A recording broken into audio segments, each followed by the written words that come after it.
Hello, Git को समझने की सीरीज में आपका स्वागत है। ये लेक्चर 2 है जिसमें हम हिस्ट्री जानेंगे।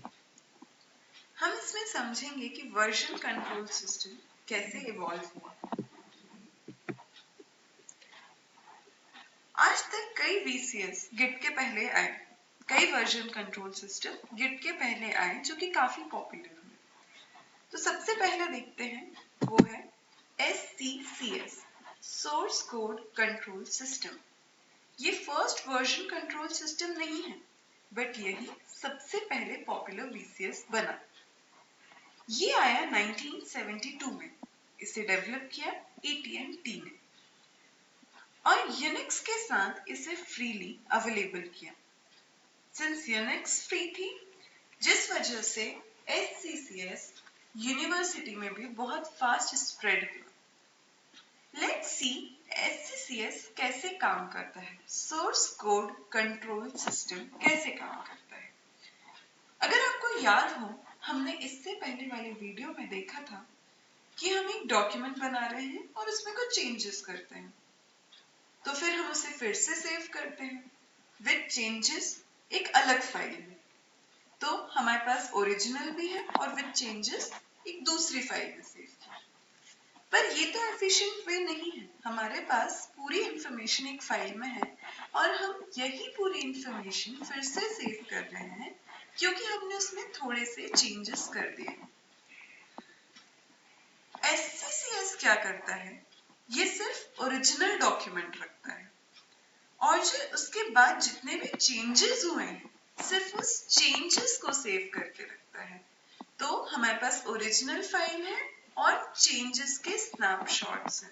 सो मान लीजिए अगर हमें फोर्थ वर्जन चाहिए उस डॉक्यूमेंट का, मतलब हमने चेंजेस किए, तो फोर्थ टाइम क्या वर्जन रहा होगा उस डॉक्यूमेंट का, तो हमें सिंपली ये करना है कि ओरिजिनल डॉक्यूमेंट लेना है और चेंजेस के जो सेट हैं वो 3 बार अप्लाई करना है, तो हमें फोर्थ सेट मिल जाएगा।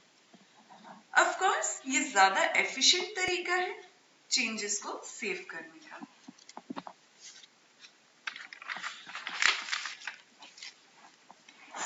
SCCS ने तब तक डोमिनेट किया जब तक रिवीजन कंट्रोल सिस्टम नहीं आया। रिवीजन कंट्रोल सिस्टम आया है 1982 में। इसे SCCS से बहुत ज्यादा इंप्रूव किया गया। सबसे इंपॉर्टेंट चीज इसमें ये है कि ये क्रॉस प्लेटफॉर्म था। SCCS सिर्फ यूनिक्स के लिए था, जबकि RCCS दूसरे प्लेटफॉर्म्स पे भी वर्क करता था। ये समझने में ज्यादा आसान था, इंट्यूटिव था और इसका सिंटैक्स भी आसान था और काफी कम कमांड्स जो कि इफेक्टिव कमांड्स थे। सबसे important revision control system fast था क्योंकि ये ज्यादा स्मार्ट स्टोरेज फॉर्मेट यूज करता था, जबकि SCCS ओरिजिनल फाइल और सारे चेंजेस को सेव करके रखता था। RCS ने इस मेथड को फ्लिप कर दिया और ये सबसे करंट वाली फाइल रखता था।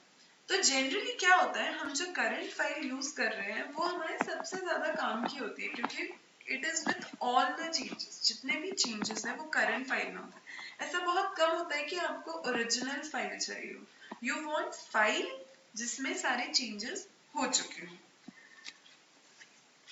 तो इसलिए रिवीजन कंट्रोल सिस्टम ज्यादा स्मार्ट स्टोरेज हुआ। तो मान लीजिए आपको कुछ कम चेंज वाला वर्जन चाहिए कि मैंने ये जो अभी चेंज किया था इससे पहले वाला चाहिए, तो सिंपली आपका करंट रीसेंट डॉक्यूमेंट आप उठाएंगे और चेंजेस का स्नैपशॉट देखेंगे। ये भी चेंजेस का स्नैपशॉट रखता है, एक चेंज कम करना है यहाँ पे, तो आप इससे प्रीवियस वाले वर्जन में आ जाएंगे।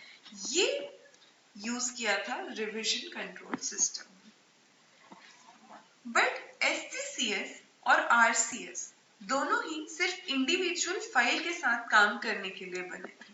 मतलब ये जो चेंजेस देखते थे वो किसी एक फाइल का देख रहे हैं, ना कि सेट ऑफ फाइल्स का। सो आप ट्रैक कर सकते हो एक फाइल का change, but group of files का नहीं। यानी कि पूरे प्रोजेक्ट में जो चेंजेस हुए वो आप नहीं देख सकते।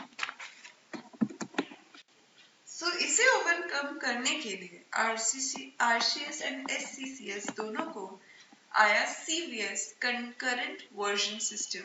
इसकी रियल सक्सेस ये नहीं थी कि अब हम पूरे प्रोजेक्ट को मैनेज कर सकते थे, बल्कि इसका USP था कंकरेंट होना, जिसका फायदा है कि मान लीजिए कोई प्रोजेक्ट है, आपका कोई यूनिवर्सिटी प्रोजेक्ट है जिसपे सभी फ्रेंड्स मिलकर काम कर रहे हैं, तो हम इसे रिमोट सर्वर पे रख सकते हैं। क्योंकि अगर हम इसे रिमोट सर्वर पे नहीं रखते तो क्या होगा कि आपका फ्रेंड कुछ काम कर रहा है, आप कुछ काम कर रहे हो, सेम फाइल पे आपने कुछ अलग चेंजेस कर दिए। अब वो फाइल को जब आपको मर्ज करना है तो ये बहुत ही प्रॉब्लमेटिक सिचुएशन है, क्योंकि वो चेंजेस आपको पूरे खुद से देखना पड़ेंगे, लाइन बाय लाइन जाना पड़ेगा, समझना पड़ेगा कि क्या क्या चेंजेस हुए हैं। तो इसलिए एक बेटर वे है कि आप इस पूरे प्रोजेक्ट को रिमोट सर्वर पर रख देते हैं, आपके पूरे कोड रिपोजिटरी को, और इसे कई लोग साथ में यानी कंकरेंट यूज कर सकते हैं। और ये CVS कंकरेंट वर्जन सिस्टम के थ्रू हो सकता है। इसे मैनेज करना, हमारे प्रोजेक्ट को मैनेज करना अब काफी आसान हो जाता है। CVS ने कई नए फीचर्स ऐड किए। ये रिमोट कोड रिपोजिटरीज पे काम करने का तरीका और इम्प्रूव हुआ जब हमारे पास आया Apache subversion SVN। Apache subversion यानी कि SVN CVS से ज्यादा फास्ट था, और CVS से अलग ये नॉन टेक्स्ट फाइल जैसे कि इमेजेस वगैरह भी सेव कर सकता था। SVN में न केवल ग्रुप ऑफ फाइल्स पे चेंज देखा जाता था, बल्कि डायरेक्टरी एज अ होल में जितने भी चेंजेस हुए हैं वो हम देख सकते थे। हमें ये डिफरेंस छोटा लग सकता है, बट ये बहुत बड़ा डिफरेंस था। SVN डायरेक्टरी की हिस्ट्री का ट्रैक रखता था। फॉर एग्जाम्पल, CVS में ये जानना टफ है कि फाइल रीनेम हुई है, क्योंकि वो एक इंडिविजुअल फाइल को देख रहा है, जबकि SVN ट्रैक कर सकता था क्योंकि वो पूरी डायरेक्टरी का स्नैपशॉट अपने पास सेव रखता था। तो उसमें ये जानना आसान है कि कौन सी फाइल है जो रीनेम हुई है। अब हम बिटकीपर SCM सोर्स कोड मैनेजमेंट भी डिस्कस करते हैं। बिटकीपर SCM एक क्लोज्ड सोर्स SCM टूल है। इसका मतलब है कंपनी इसे ओन करती है और बेचती है, उसी प्रकार जैसे एडोबे फोटोशॉप बेचता है या माइक्रोसॉफ्ट वर्ड बेचता है। बिटकीपर का जो सबसे इंपॉर्टेंट फीचर था वो था डिस्ट्रीब्यूटेड वर्जन कंट्रोल, जो कि हम नेक्स्ट वीडियो में समझेंगे। उससे पहले कि हम बिटकीपर को और समझें या जान ही लेते हैं कि ये क्लोज सोर्स था और फ्री भी नहीं था। बट हाँ, बिटकीपर का एक कम्युनिटी वर्जन भी था जो फ्री था, और इसी वर्जन को लिनक्स कर्नल में SCM के लिए यूज किया गया। सोर्स कोड को मैनेज करने के लिए लिनक्स कर्नल में इसे यूज किया गया from 2002 to 2005। But Linux kernel open source था, और कई लोगों ने यह प्रेडिक्ट किया कि अगर किसी दिन बिटकीपर ने अपने रूल्स चेंज कर दिए और इस कम्युनिटी वर्जन को फ्री नहीं किया, इसे क्लोज सोर्स कर दिया, तो ये लिनक्स के लिए प्रॉब्लम होगी, क्योंकि आप कोई भी क्लोज सोर्स प्रोडक्ट को ऐसे यूज नहीं कर सकते हैं। तो इसलिए अप्रैल 2005 में जब बिटकीपर ने इसे फ्री प्रोवाइड करना बंद किया, गिट सामने आया। गिट को लिनस टॉरवल्ड्स ने क्रिएट किया। He is the same person जिन्हें लिनक्स कर्नल डेवलप किया। गिट के कुछ कॉन्सेप्ट्स बिटकीपर से लिए गए और कुछ उसे और बेटर बनाने के लिए नए ऐड किए। बट ओवरऑल लिनस टॉरवल्ड्स ने एक नया वर्जन कंट्रोल सिस्टम तैयार कर दिया। गिट भी ओपन सोर्स है और फ्री है। सिंस ये ओपन सोर्स है, लोग इसका सोर्स कोड देख सकते हैं, इसमें बग्स ढूंढ सकते हैं और कंट्रीब्यूट कर सकते हैं। ये ज्यादातर प्लेटफॉर्म के साथ कंपैटिबल है। गिट एक हिट बन गया। इसके द्वारा लोगों को डिस्ट्रीब्यूटेड वर्जन कंट्रोल सिस्टम की पावर समझ आई। गिट की पॉपुलैरिटी बहुत ज्यादा बढ़ी है।